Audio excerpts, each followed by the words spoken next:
Welcome to Low-Key PD. In this video, we're going to explore how to manage the different frames in your Google Jamboard. To manage your frames, hover up to the top and where you see this, where it tells you which frame out of how many you are on, there's a little down arrow. If you click on the down arrow, you'll get to what is called the frames bar. And notice that all of the frames are visible here. Now, if there's more frames than just these 4, you can use these arrows on the right and left in order to navigate to the frame you're looking for.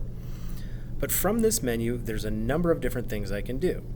If I click on any of these blue plus buttons, I can add a frame between any two frames. So if I click on this plus button, it now generates a new frame in between those two. With that frame, if I click on it, it will hover to that frame or navigate to that frame, and then I have the option to duplicate that frame or delete it.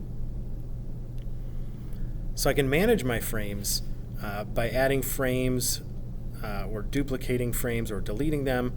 But one other thing I can do in this menu is if I grab it, I can now reorder my frames. So I'm going to switch the order of those two frames by grabbing one with my mouse, click on it, and I'm just going to drag it to where I want it, and then it just moves it there. So if I have all the frames I want and I just want them reordered a little bit, I can reorder the frames from the frames bar.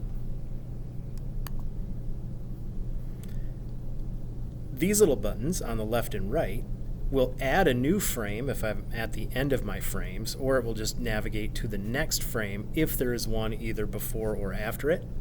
If I want to go to the one after it, I click on the one on the right, that's next frame, or I can go to previous frame by clicking on the one on the left.